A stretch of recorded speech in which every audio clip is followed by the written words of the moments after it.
Man, you already know what it is. Jay Williams, Let's Live Life, and we're back. Today's video is going to be a crazy one, to say the least. Today, we are going to be following up on a friend of mine that I did a video on 4 months ago. Scrolling through the news last night, a homicide out my way popped up. And then the suspect popped up.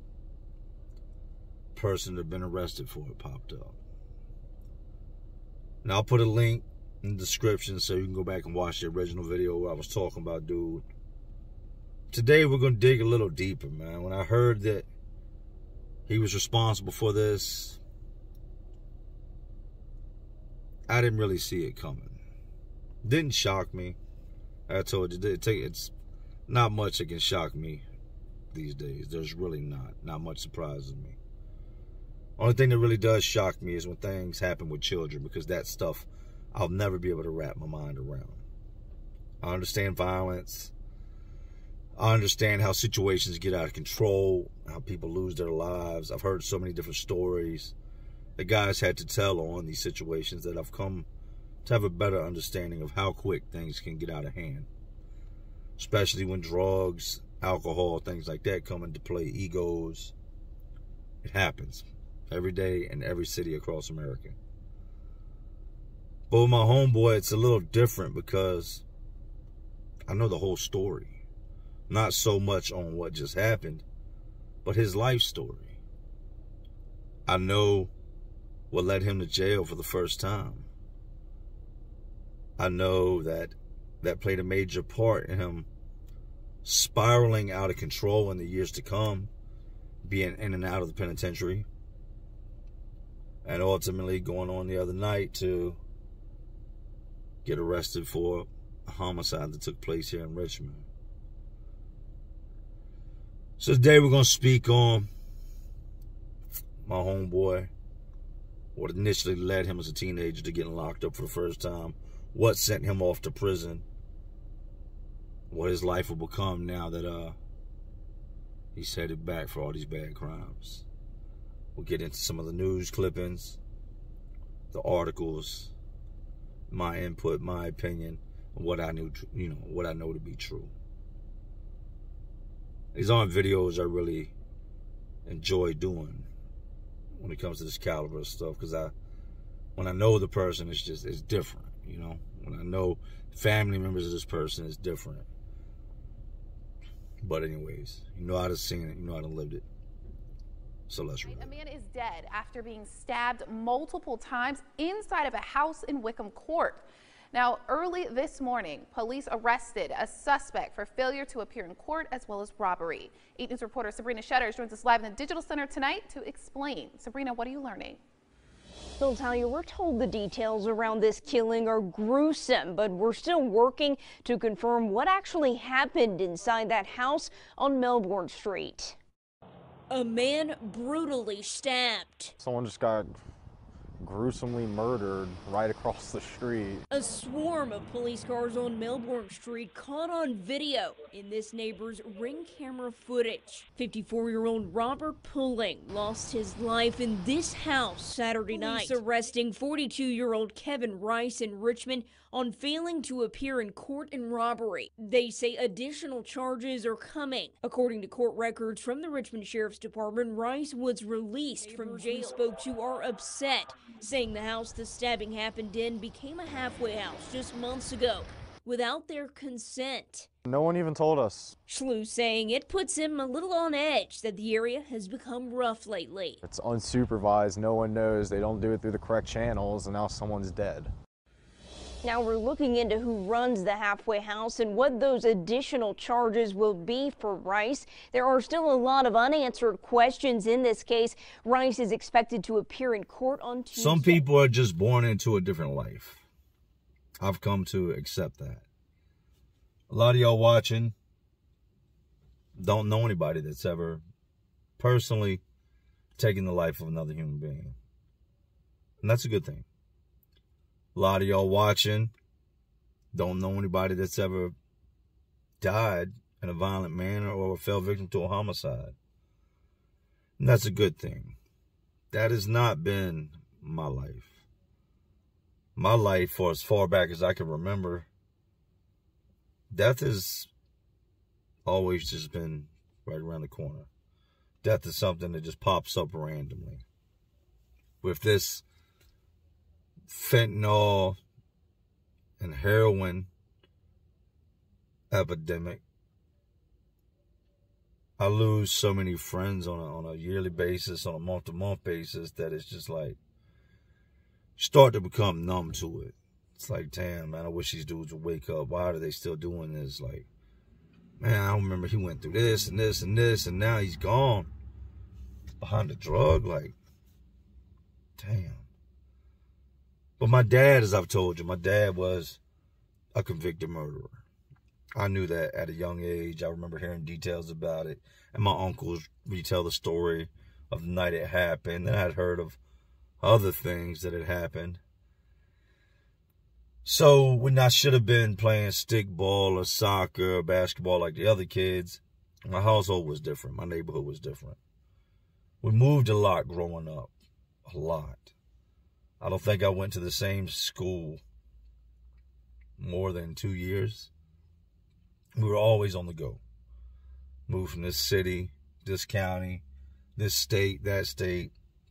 We moved around a lot when I was young. It wasn't nothing for my dad to wake you up at 2, 3 o'clock in the morning and tell you, grab whatever you can put in your hands and get in the car and let's go. Because he knew law enforcement was closing in, or he'd get paranoid, or something would make him think like, we need to go, they're watching me again. So that became normal. Going into my teen years, I lost a lot of friends early on. A lot of guys early on in the game. Then a lot of my friends would go on to have high-profile cases. And I'm not going to say friends. They were, once upon a time, they were friends. And we're not friends anymore. But guys I once knew to be my friends would go on to have high-profile cases. Travis and Philip Friend killed a bunch of truck drivers, killed several truck drivers. Their mom posed as a prostitute at truck stops, and they were jacking these truck drivers and killing them. They were teenagers when this happened. Tillman and Kevin Golfin killed 2 state troopers. They were both teenagers when this happened. And then I've got a whole list of friends that, or let me say associates. I'll stop saying friends. Associates that killed people in these streets, killed these people during drug deals, killed people during robberies, home invasions, killed people because they were messed up at a party. It's just, the list goes on and on. But with this one, with the story of Kevin Rice, it's different. And that's because Kevin's, his first trip to jail was on some humbug shit. And I can say that because I was there when everything transpired.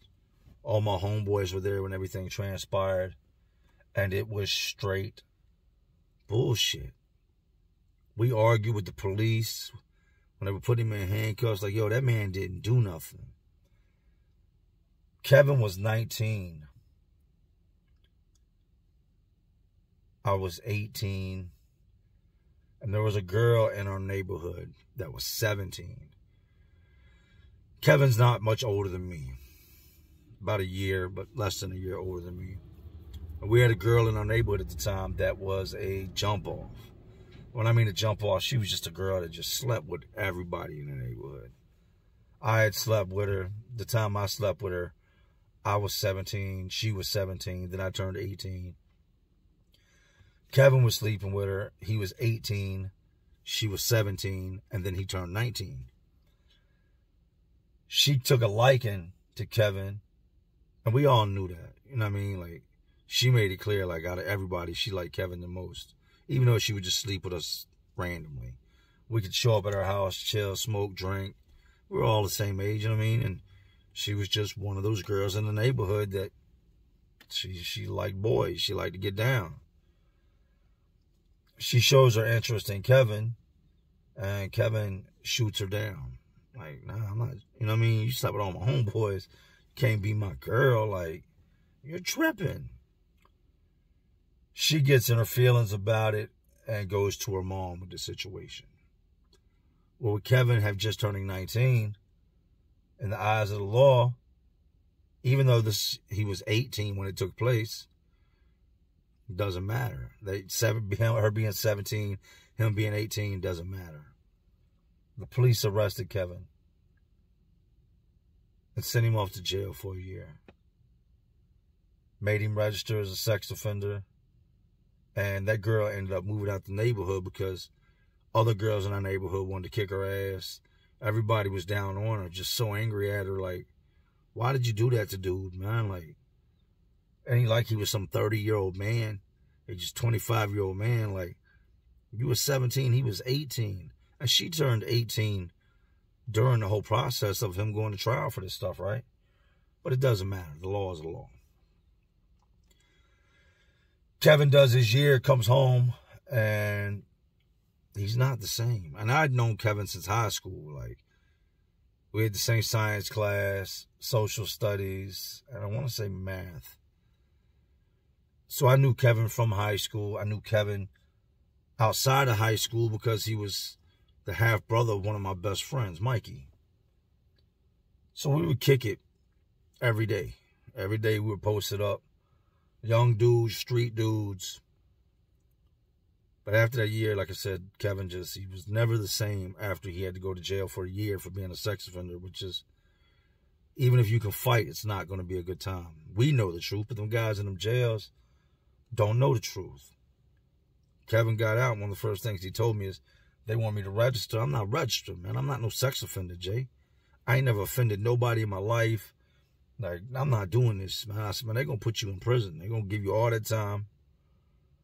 And crazy enough, Kevin did go to prison a whole bunch of different times for failing to register because he just would not register.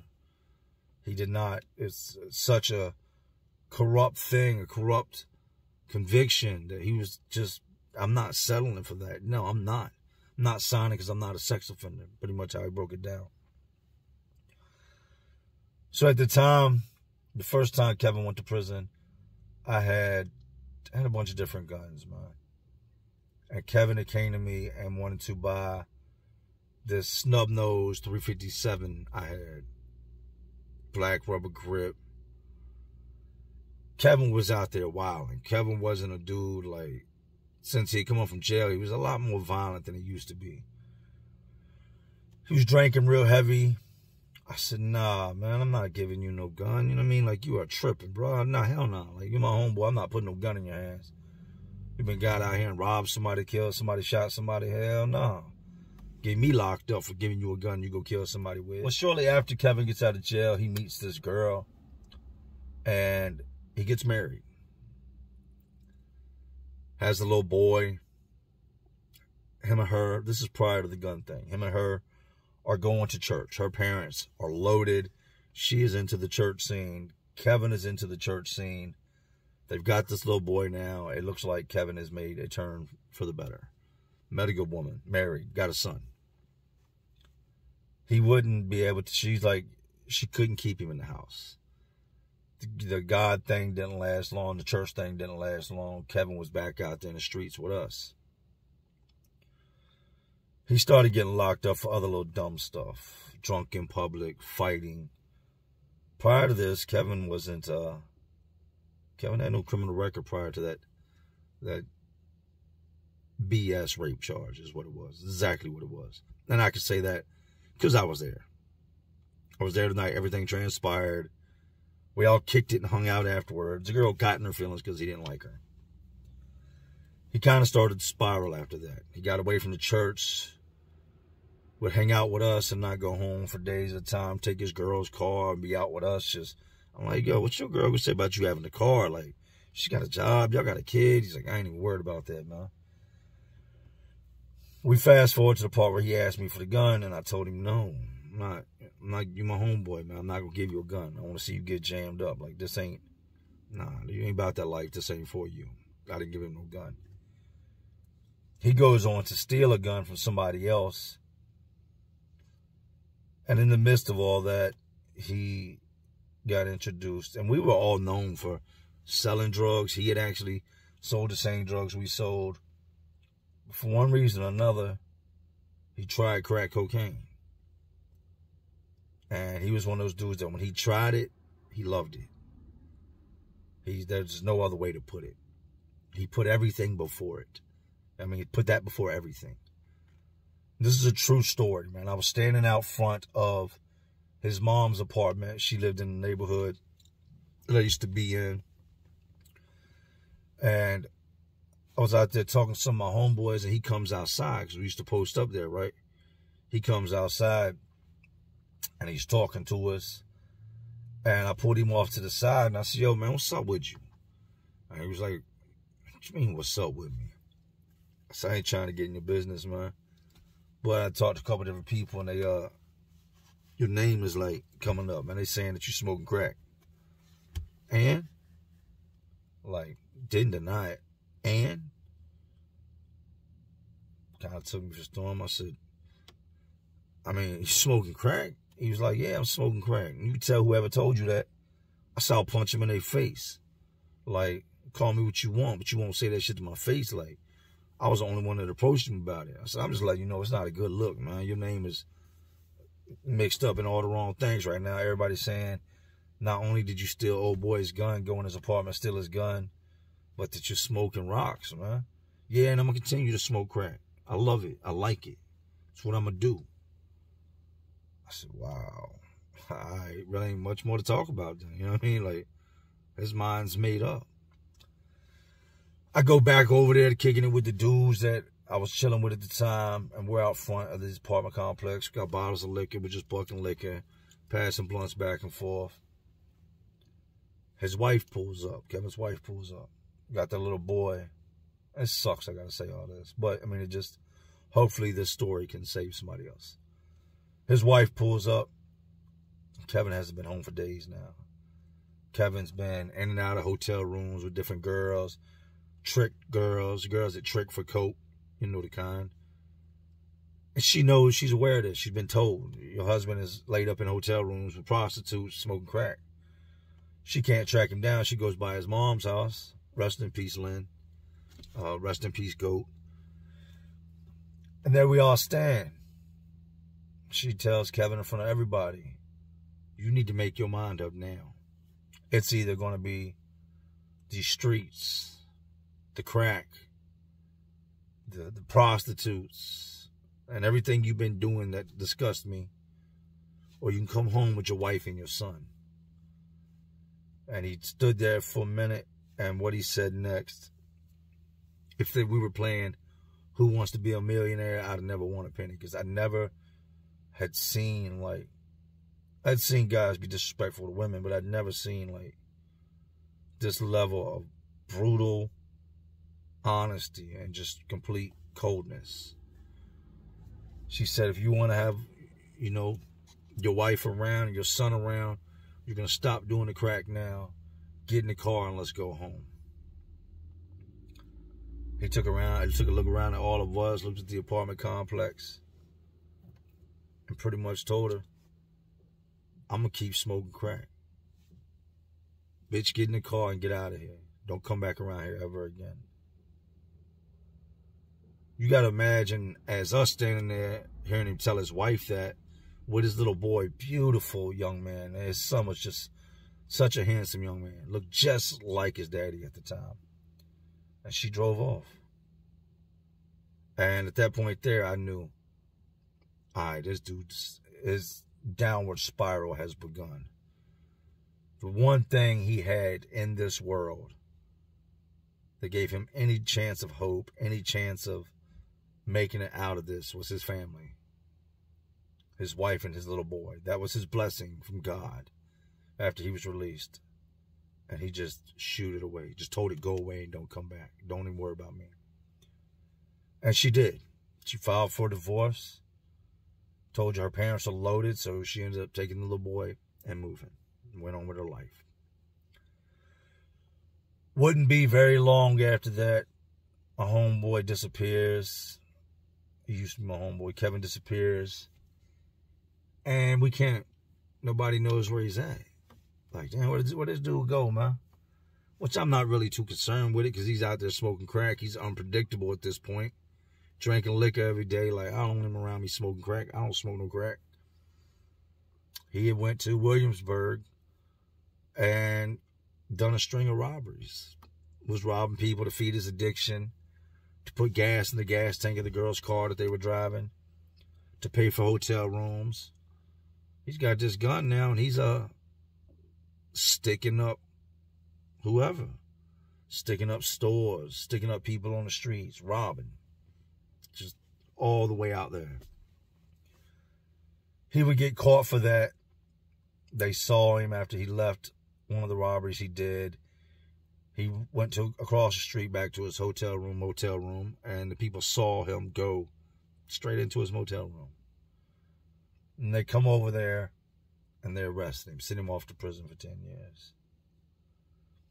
When I got out of prison, he went to prison shortly before me. When I got out of prison and I saw pictures of what he looked like for the first time, I was in disbelief. The face was vaguely familiar, but I knew it was him. Known him since he was a teenager.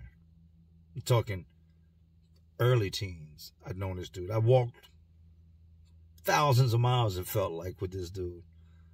I'd slept on the same couch as him, drunk, passed out.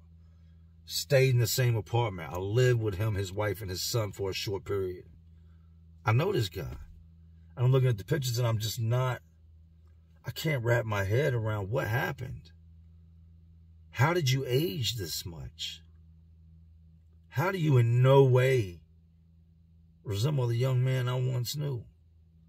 I'm 41. Y'all seen the picture of my homeboy. He's 42.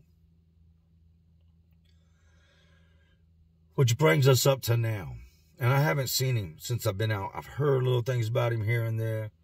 People tell me, man, he stays going back to prison because he won't register as a sex offender. He won't do it. Not going to do it. He's done it a couple times, and he'll move, and he'll be like, man, I'm not registered, man. I'm not no sex offender. Watching the news the other night, they say suspect captured in robbery and brutal stabbing murder. And when I first seen it, they didn't attach a name to it. They just said, you know, they are looking to a suspect for a brutal stabbing that took place out this way. I'm like, all right. I mean, somebody got crazy with a knife. And then last night, man, I'm in the bathroom. I done filled the tub up with hot water. I'm soaking. And I'm on my phone. I'm just scrolling through YouTube. I'm scrolling through the news. Seeing what the weather's going to be like today at work.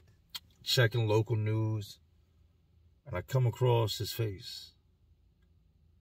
And since the video I did 4 months ago, which was with a recent picture of him, it looks like he's aged another 3 to 5 years. And they said that he has been arrested for a capias, a robbery, and he has a lot more charges pending, which are going to be the first-degree murder charge that comes with what happened the other night. He will now go off to prison for the rest of his life. He's got several kids out here, which I'm going to take a guess and say probably didn't play much of a part in their lives after all that time in prison. His mother has passed. His dad is still alive. One of his brothers is dead. And he will go off to serve the remainder of his life in prison. Robbery with a murder out here in most states is a life sentence. You never come home. Maybe that's why he put all those tattoos on his face. I always questioned why he did that. Maybe he never planned on making it out here. Maybe he felt like, since he was arrested on that stupid, and I'm not going to call rape stupid, but his charge was bogus. So it was a stupid rape charge. When he came out of jail, he was never the same person. Now, no, I'm not making excuses for anything that he has done since then. I'm not. Do I think that being sent away and labeled a sex offender and having to fight because that's what everybody thinks you are plays a part in your psyche and your mentality? Yes, 100%. Do I think having to wear that label, knowing that's not what you are, can play a part in someone just not giving a crap anymore? Yes, 100%. If you put a label on me like that and it's stuck, and for the rest of my life, y'all are going to make me register and put pictures of me on the internet as a sex offender? Do you think that would play a part in me? Yes. I don't think that it makes anything excusable. And my heart goes out to the man that lost his life. I'm sure that man left behind a family. And I am deeply sorry for y'all's loss. I'm sorry that y'all got caught up in whatever they had going on. Rest in peace to that man. But I watched his beginning. I watched him in his teen years. Cool dude, man. Turn into someone I don't even recognize. I'm not shocked that he did what he did, or that allegedly he did what they say he did. I'm not shocked. It doesn't shock me, because I've seen much worse from much more normal people. I've seen people that have never acted out, never been in any type of trouble. Their first charge be a murder conviction. Their first charge be several counts of first-degree murder. So to see somebody that's been in and out of the system all these years catch a body, it's not shocking. But it is sad. Something could have been done early on when all this first started. These prosecutors and judges, they don't think long-term when they pass down their sentences, their convictions. This judge didn't know or think, neither did the prosecutor, that when they convicted this 19-year-old for sleeping with a 17-year-old that turned 18 years old during the trial, that this would have an impact on his life like that. They didn't want to hear nothing anybody in the neighborhood had to say about the girl as far as her lying. A lot of people told the police she's a liar. That's not what happened. She's lying. We were all there. Like, afterwards, she came out, hung out, and chilled, and everything was kosher. Like, who hadn't slept with her? You know what I mean? Like, so y'all going after him because she likes him, because he just happened to turn 19? But it was okay when he was 18 and she was 17. Like I told you, within a couple months, she turned 18. But that would be the beginning to his end, man. He now sits in Richmond City Jail on a robbery case, which that alone, just a robbery case, because he's already got a prior armed robbery. The robbery alone is going to sit him down for minimum 25, 30 years.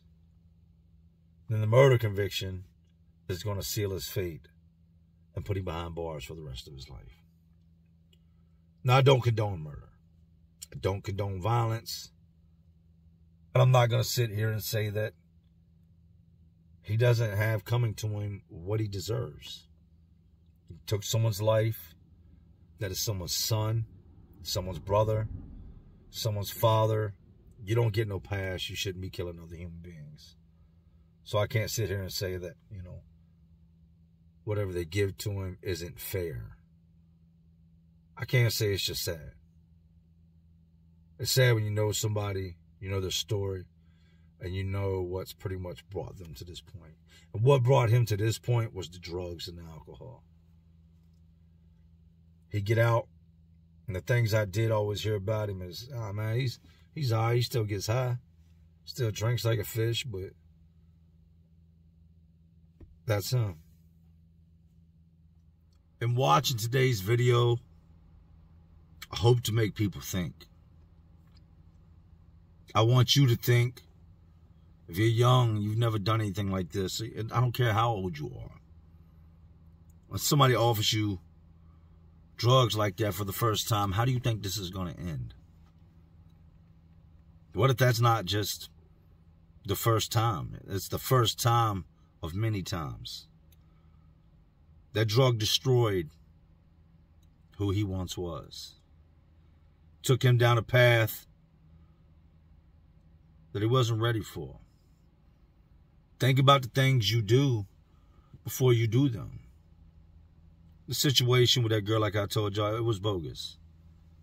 It was 100% bullshit. We've all heard the story of, man, that don't make no sense. How you gonna lock an 18-year-old up for sleeping with a 17-year-old or a 19 with a 17-year-old? That shouldn't be right. You all hear those stories, but I actually know someone. This is a prime example. I know someone that happened to. In my opinion, Kevin should have got out, fought it, took it to the highest court and continued to fight it. And there was nothing he could do and he couldn't get it overturned.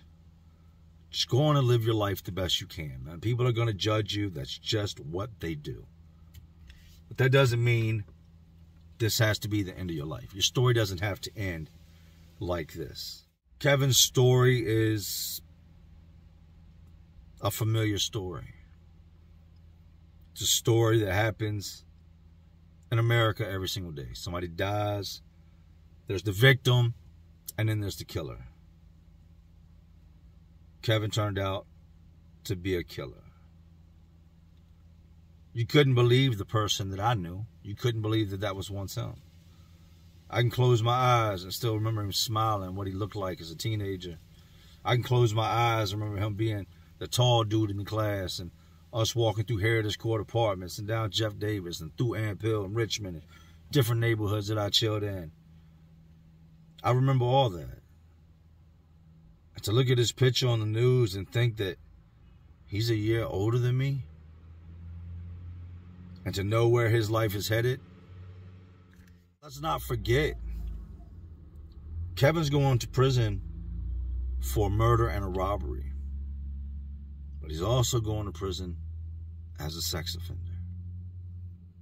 He will not just do his time for the robbery and the murder. He will not just be judged by the guys he's locked up on the robbery and murder. It's going to come out that he's a sex offender. And guys aren't going to care about the circumstances, because I've only met a small handful of sex offenders that actually admit to what they've done, that take blame, that say, yeah, I did it. I've met 1, 2 guys in all my time of doing time that didn't proclaim to be innocent. They proclaimed to be sick. Kevin will spend the rest of his life in prison now. You could easily spend the rest of your life in prison. We don't know what happened in that house. We don't know what transpired. They hit him with a robbery charge. It appears that he was trying to take something from the man by force. The man either fought back or said no, whatever happened. They're saying Kevin pulled out a knife and left homicide with a gruesome scene to show up to. This life is so precious. It is. As I sit here in my car and I look around at the traffic passing by, the cops going down the streets, people coming from work, going to work, the leaves falling off the trees. I'm so happy to be here. Elated, blessed. Blessed to have my little boy at home. Blessed to have both my sons at home. Blessed to have made it out and have learned my lesson. You're not going to catch me sitting up in a drug house. They said it was a halfway house, which is where they send guys that just get out of jail. 2, if they don't have anywhere to go. They send guys in recovery dealing with addictions to go. They try to help them get on their feet. Well, in this house that was designed to help guys get on their feet, one man ended up on his back. Another one ended up on his feet and being walked to the back of a cop car. This is bigger than all of us. When you do things like this, your family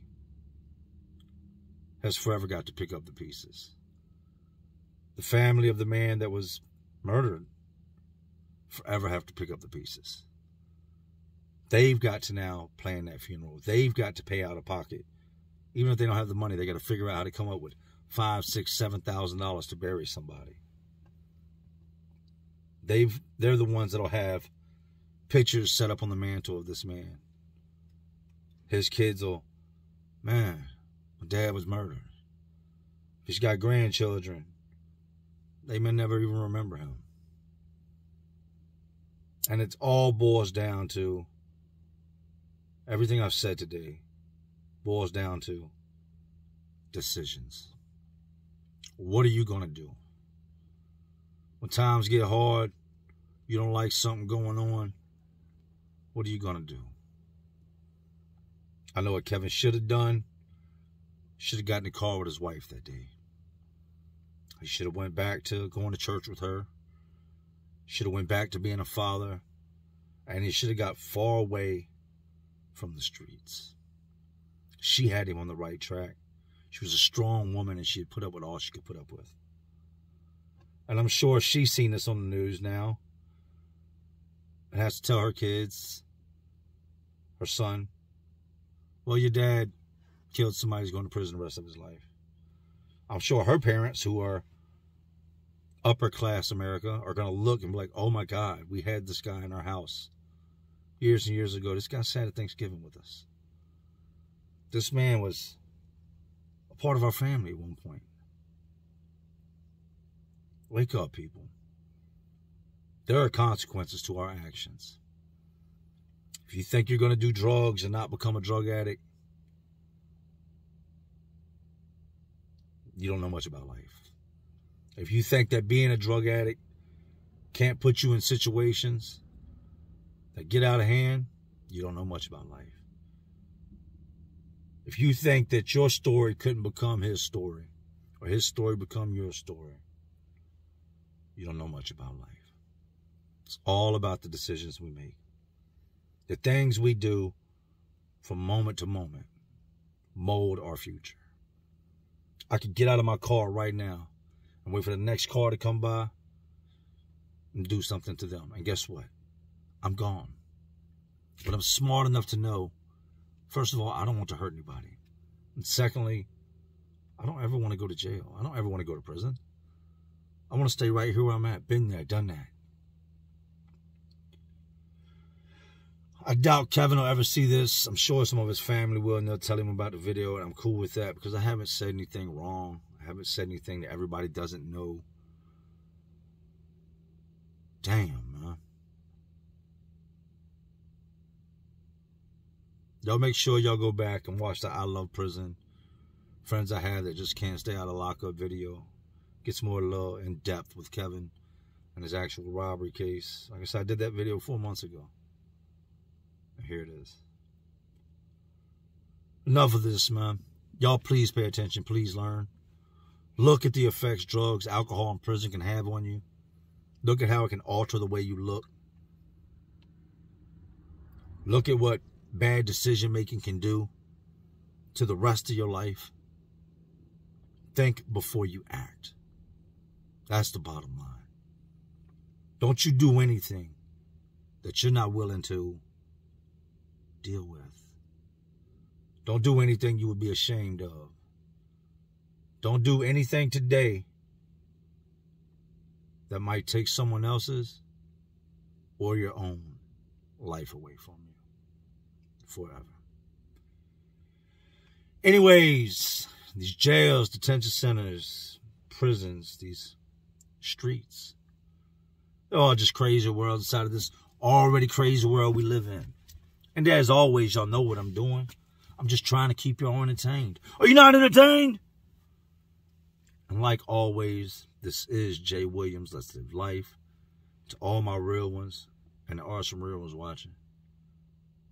Because y'all still watching me, man. Y'all know how we do.